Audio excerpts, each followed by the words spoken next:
Salut les gars. Le film débute avec Jim, un adolescent passionné de cinéma, surpris en train de jouer une scène par sa mère, ce qui le fait paniquer. Peu après, son père arrive et entend à la télévision le son d'une femme en pleurs, une atmosphère lourde qui plane dans la maison.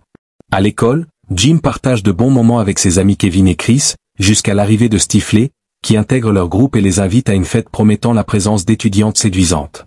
Avant de quitter le gymnase, ils discutent ouvertement de leurs inquiétudes et questions autour de la perte de leur virginité. À la fête, l'ambiance est animée, Kevin et Jim boivent des bières, flirtent et échangent des sourires, tandis que Sherman, le garçon un peu maladroit, déclare vouloir passer un cap avec l'une des invitées. Kevin retrouve sa petite amie Vicky, qui se rapproche de lui, tandis que Jim remarque Nadia, la fille la plus attirante de la soirée. Leur échange de regards est prometteur, mais la maladresse de Jim l'éloigne. Parallèlement, Chris se trouve en voiture avec une étudiante qui lui parle avec bienveillance du respect et de l'attention qu'il faut avoir envers une femme, expliquant que la romance ne réside pas dans des gestes grandioses, mais dans la sincérité et la simplicité. Kevin tente de s'approcher de Vicky, mais elle lui fait comprendre qu'elle n'est pas prête. Sans le savoir, Stifley boit dans la tasse de Kevin, ce qui lui cause un malaise et le fait vomir, provoquant l'étonnement général. Plus tard, Sherman appelle Jim et Kevin pour leur montrer une fille avec qui il affirme avoir eu une relation intime. Le lendemain, il le retrouve avec elle, surpris, Sherman leur annonce fièrement qu'il a franchi un cap important, se sentant enfin adulte. Jim et Kevin peinent à croire ce qu'ils entendent, surtout Kevin, qui a passé des mois à essayer avec Vicky sans succès. Déterminé, Kevin propose à Chris, Finch et Jim de faire un pacte. Ils perdront leur virginité avant d'obtenir leur diplôme de fin d'études. Voilà le deal, on couche tous avant la remise des diplômes. Pendant ce temps, Chris rejoint la chorale scolaire, un groupe d'élèves studieux, tandis que Kevin, Stifley et Jim s'installent au fond de l'auditorium, mal à l'aise de voir Chris avec eux. Chris explique qu'il vise un prix.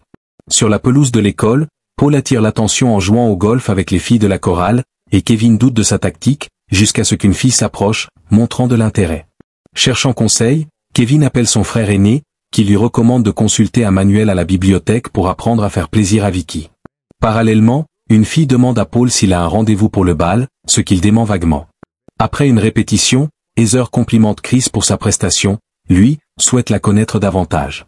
Chez lui, Jim aperçoit une tarte fraîchement cuite que sa mère a préparée, et dans un moment de fantasme, s'imagine qu'elle est une femme. Son père le surprend, mais ne réagit pas sévèrement, considérant cela normal pour son âge. Plus tard, après un match, Chris trouve Heather qui l'attend et l'invite au bal. Stifley intervient soudainement, enchaînant des pas de danse exagérés pour faire rire, ce qui amuse Chris, mais refroidit Heather. Kevin tente une technique audacieuse avec Vicky qui lui procure un moment intense. Nadia demande ensuite à Jim de l'aider avec ses devoirs d'histoire et lui annonce qu'elle reviendra le lendemain.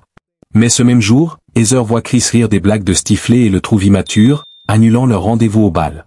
Jim confie à Stifley la visite de Nadia, qui l'incite à installer une webcam dans sa chambre pour que tout le groupe puisse voir Nadia se changer en direct.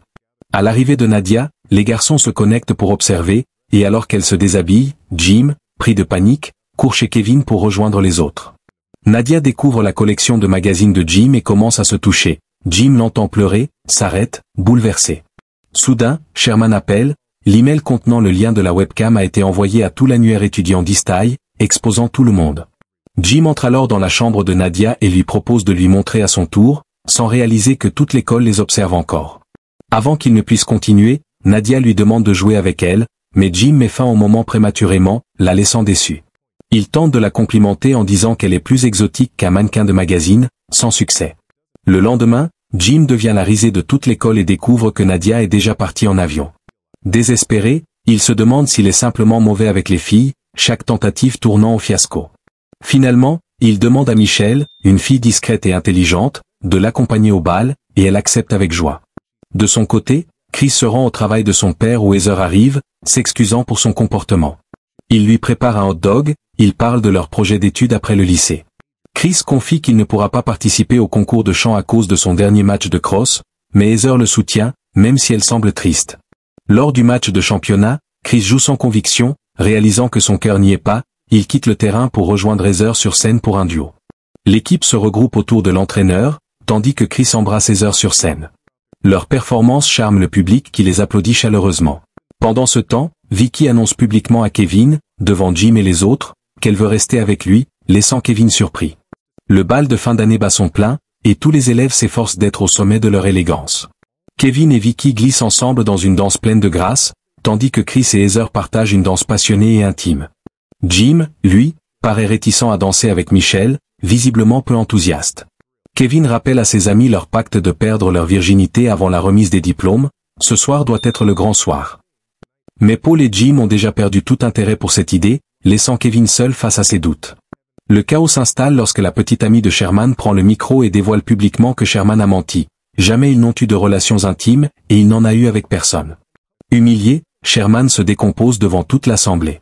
La voix basse et déçue, Kevin quitte la salle avec Jim, Chris et Paul pour rejoindre la fête de Stifley. Malgré ses hésitations, Kevin finit par décider de suivre le plan.